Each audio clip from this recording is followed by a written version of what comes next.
Ce journal vous est offert par Revital Family, savon liquide pour main de la société Congo Store.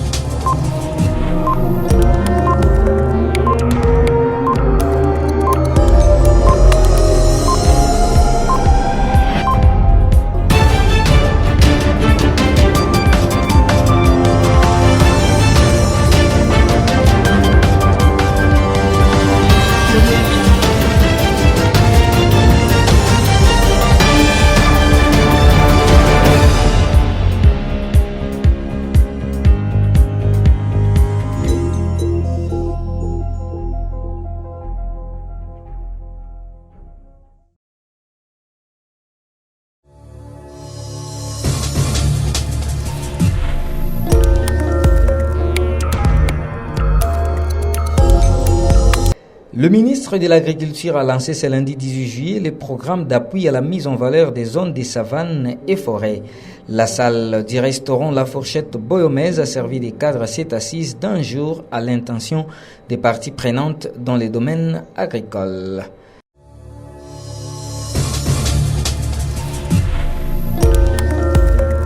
Jean-Pierre Liaou au chevet du stade Lumumba.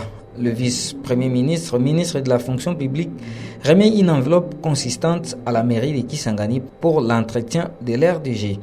C'est tout pour les titres, le détail dans une poignée de secondes.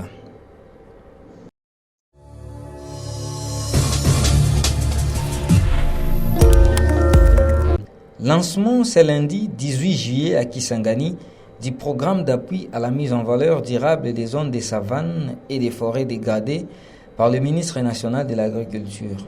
Plus de détails dans ce reportage de Marie Selengi. Le programme d'appui à la mise en valeur durable des zones de savane et des forêts dégradées lancé à ce jour par le ministre national de l'Agriculture, Désiré Birianze, rentre dans le cadre de la redynamisation du système agroforestier de l'ensemble de la province de la Tchopo. Il va pour ce faire procurer les bénéfices au profit de toutes les communautés locales. Le ministre national de l'Agriculture a indiqué que suite à une exploitation peu durable de la faune caractérisée notamment par les mauvaises pratiques de l'agriculture itinérante sur brûlis avec jachère et l'absence d'une politique pour une gestion optimale que se tienne cette assise d'un jour. À l'en croire, ce programme comporte un enjeu majeur au regard de la dégradation remarquable pour le patrimoine agro-environnemental dans la province de la Tchopo, jadis considérée comme principal vivrier de l'ancienne province orientale. Il revient sur les objectifs de cet atelier. Ce programme que nous voulons inclusif et interactif à toutes les parties prenantes concernées appelle une implication totale de tous les participants à cet atelier afin de réaliser des livrables attendus des présences assises pour garantir l'atteinte de ces objectifs.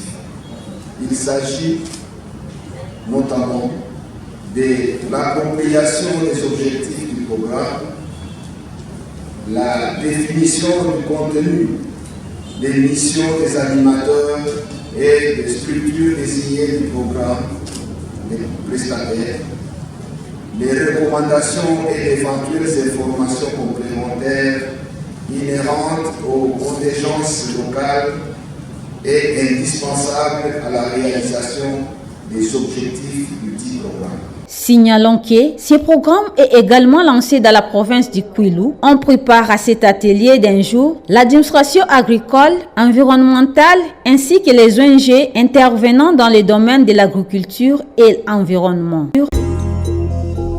Les chenilles, un aliment nutritif consommé par plus d'une personne dans la ville de Kisangani.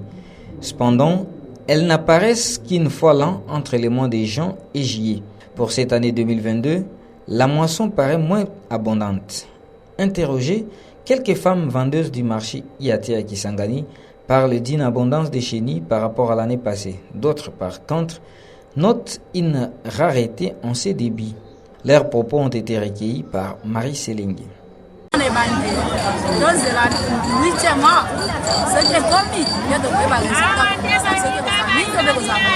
place yango te 8e mois nde sikoyo biso komema mingi yango epase ezalaki ebele me yango limiano mingi te me botaki ebele biloko nyonso makambo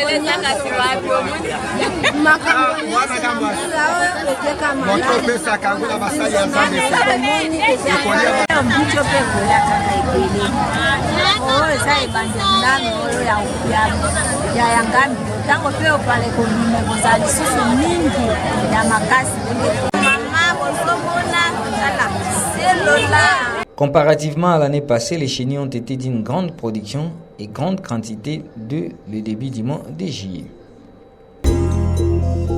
Bonne nouvelle pour les vendeuses et vendeurs du marché central de Kisangani. Le vice-premier ministre, ministre de la fonction publique, a pris en charge les taxes d'étalage de tous ces vendeurs pendant 5 jours. Annonce faite par le maire de la ville de Kisangani à l'issue d'une audience lui accordée par le VPM Liaou. C'était le vendredi dernier au Palm Beach. Reportage. C'est à l'issue d'une visite de courtoisie effectuée le jeudi 14 juillet dernier au marché central de Kisangani que le vice-premier ministre, ministre de la fonction publique, vient de faire une offre spéciale en faveur de vendeurs de ces grands centres de négoce. Après une audience lui accordée vendredi 15 juillet, le maire de la ville de Kisangani annonce que Jean-Pierre Liaou vient de prendre en charge les taxes d'étalage de tous les vendeurs du marché central pendant 5 jours. Jean-Louis Alasso, qui annonce la nouvelle, précise que c'est une façon pour le ministre de la fonction publique de communier avec le vendeur de ces grands centres de négoce de la ville de Kisangani, mais également de mettre à profit son séjour dans le chef-lieu de la province de la Tchopo. Donc pendant 5 jours, à partir d'aujourd'hui, les taxes parcellaires du marché ne sont pas des taxes d'étalage. Les taxes d'étalage, pas de magasin. Non, pas de magasin, les taxes d'étalage.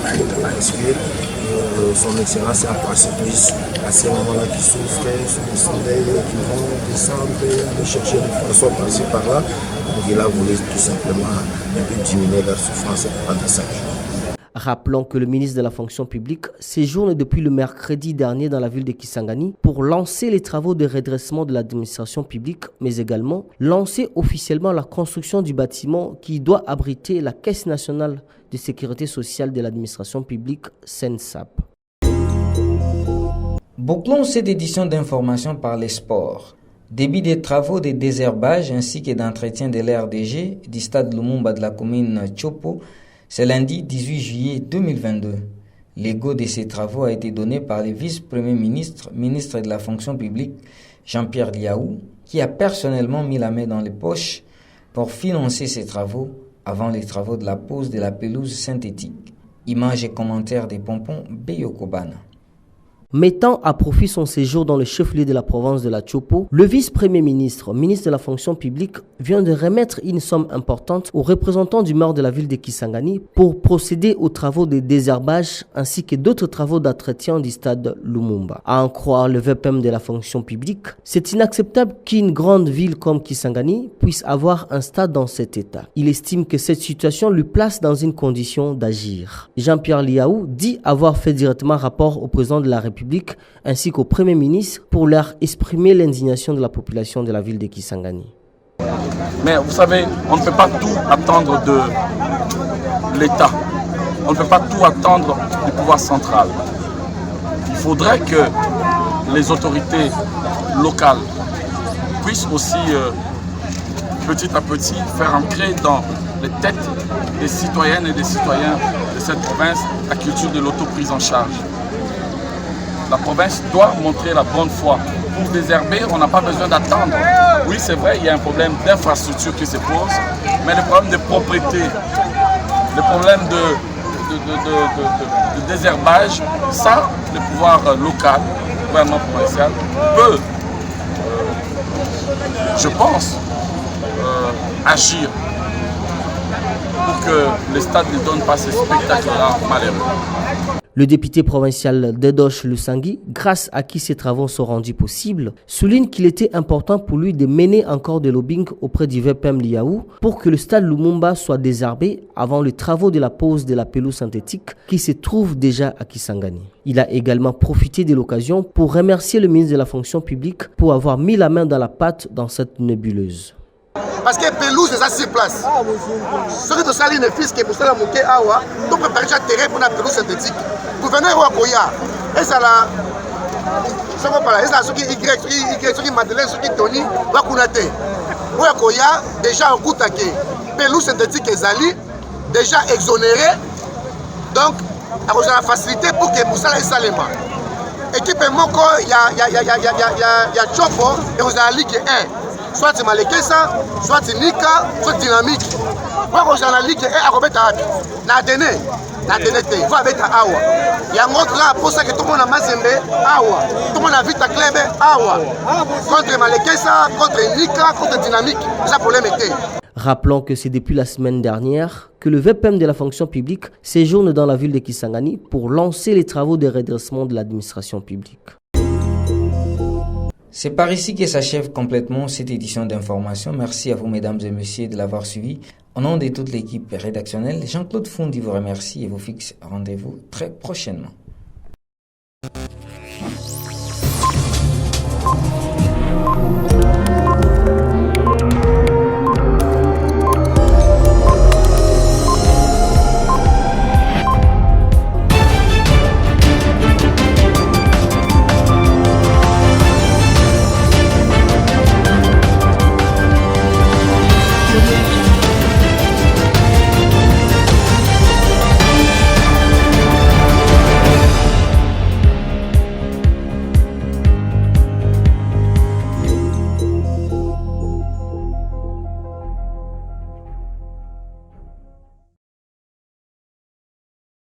Ce journal vous est offert par Revital Family, savon liquide gourmand de la société Congo Store.